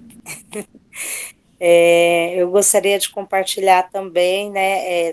Tá sendo maravilhoso, né, o dia de hoje, ouvir, né, os relatos.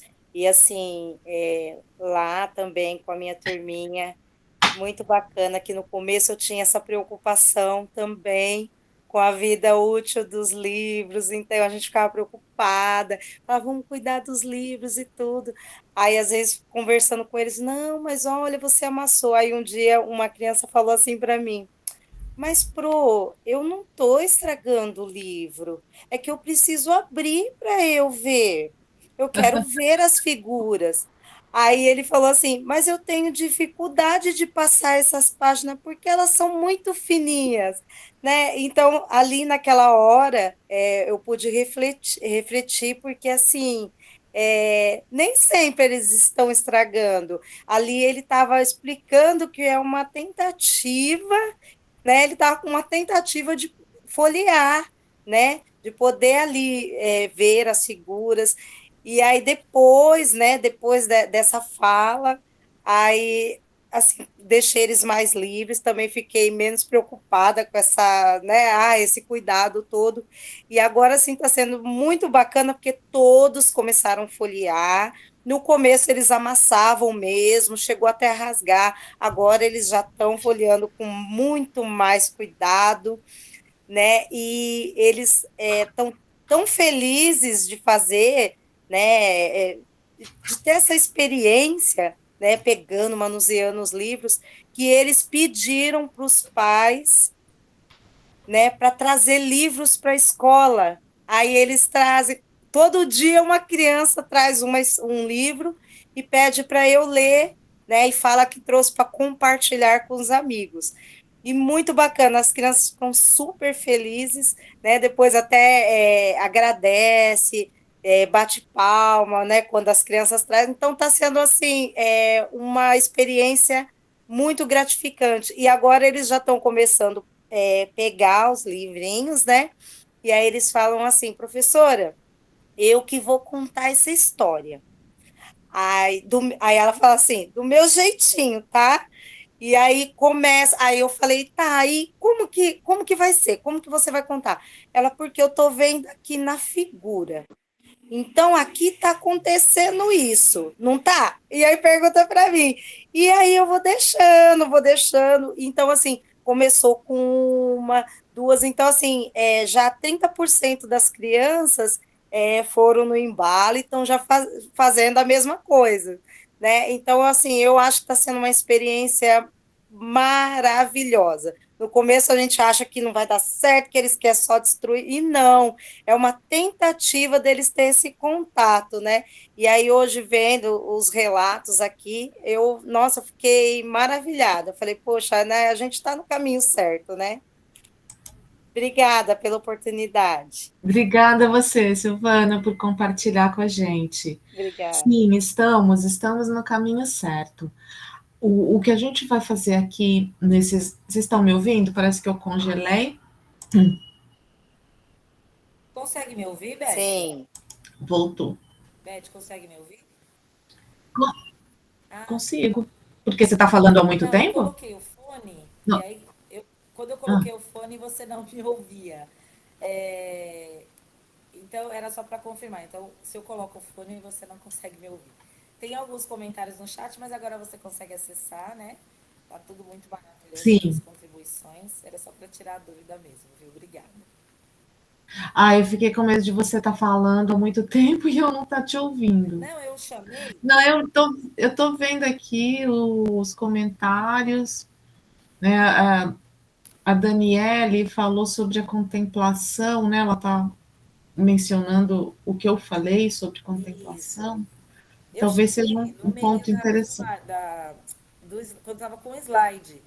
Daí ela não está me ouvindo. Eu coloquei no chat, falei, pessoal, abre o microfone porque eu não vou ter como fazer a mediação. Mas aí eu não me atentei que era porque eu estava eu coloquei o fone e ele me cortou o microfone. Acontece.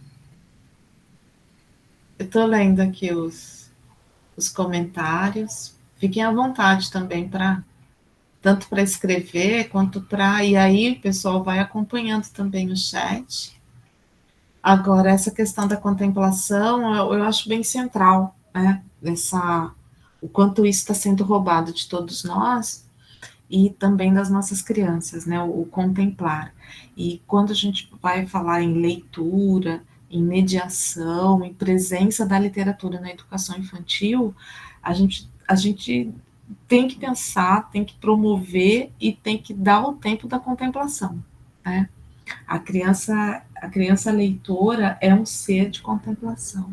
Ela precisa de tempo para manusear, para cheirar, para saborear, né? Para balbuciar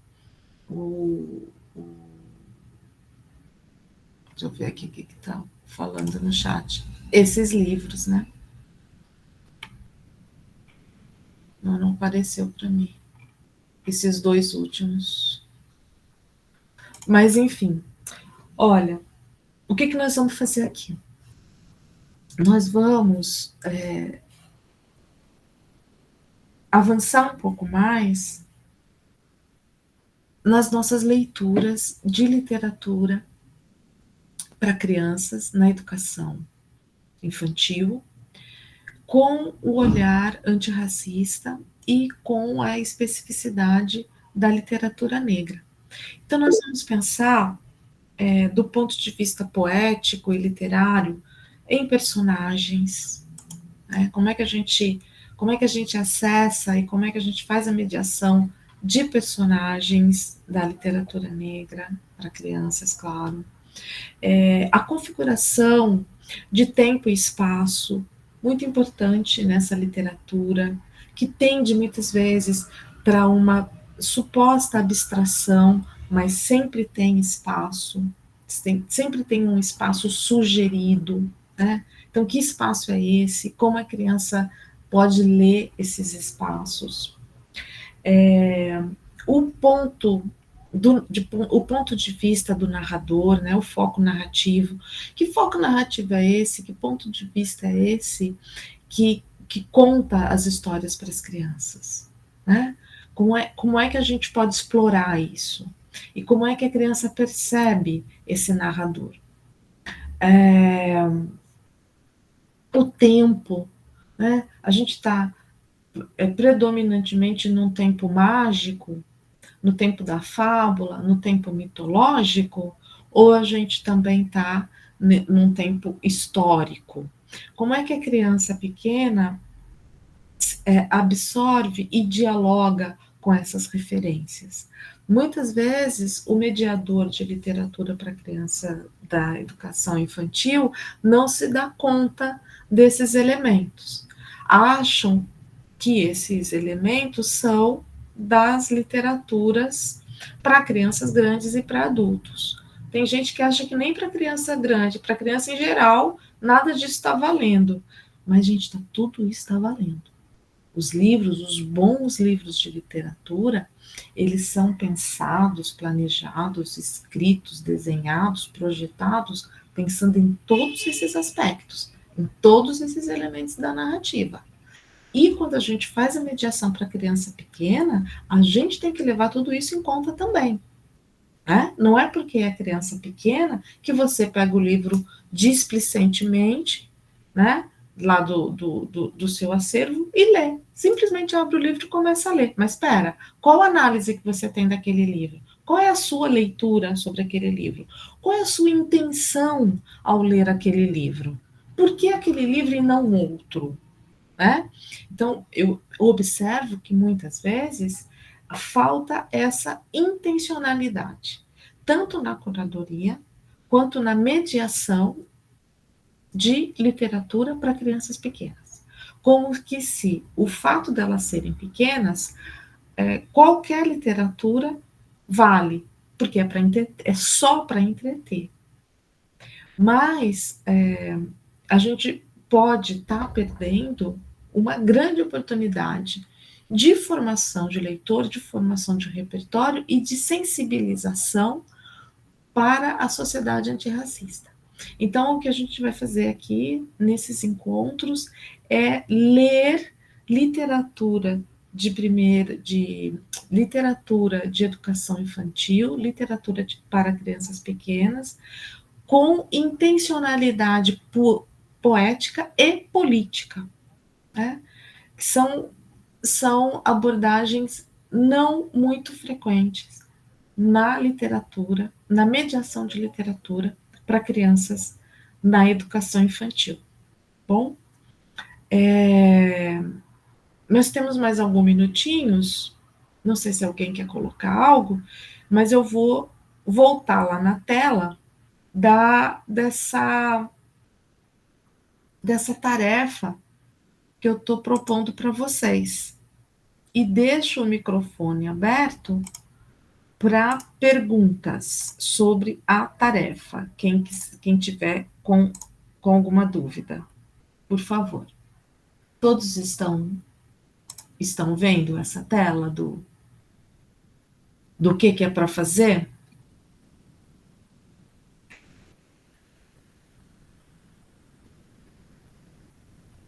Sim. Estamos vendo sim, professor.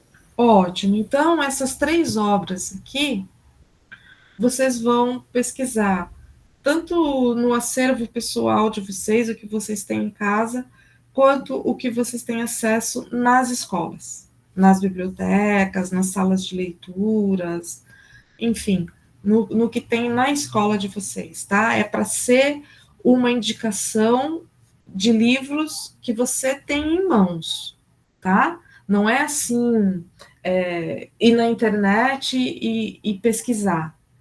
Eu gostaria que vocês trouxessem isso, essas 3 obras, essas 3 indicações de leituras feitas, de livros que vocês leram, de literatura negra para crianças pequenas, tá? Posso retirar? Deu tempo de copiar?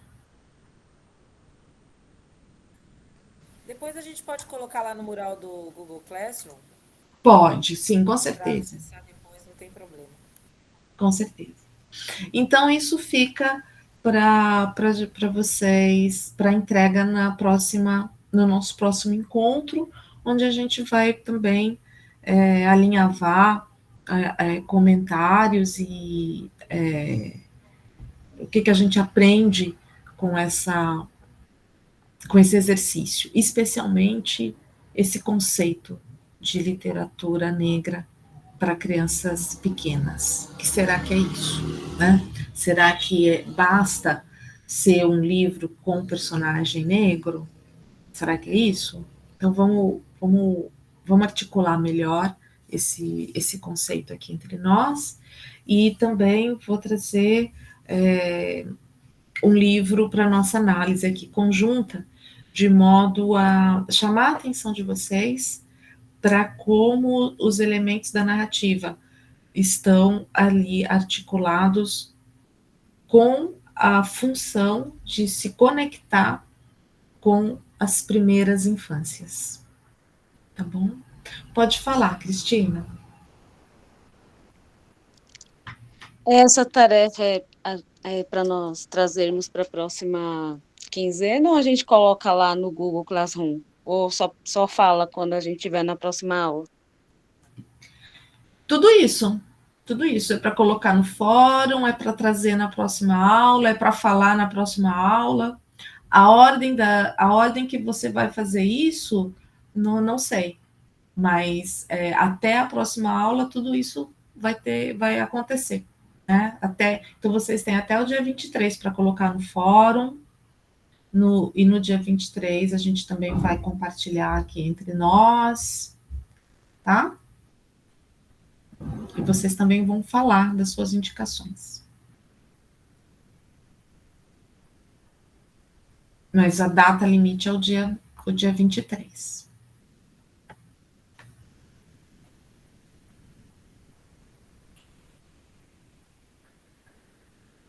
Tudo bem? Então, Kelly, se você e as professoras não tiverem nada mais a comentar, a gente já pode ir encerrando por hoje. Então, agradeço a participação do grupo, gostei muito das contribuições, agradeço imensamente a professora Elizabeth Cardoso, que trouxe aí um conteúdo tão caro para a nossa rede. Espero a participação de vocês e nos aguardem no próximo encontro com muita troca valiosa. Muito obrigada, uma boa noite a todos. Obrigada, boa noite. E a gente fica conectado lá pelo fórum e se encontra aqui online no dia 23. Um beijo grande.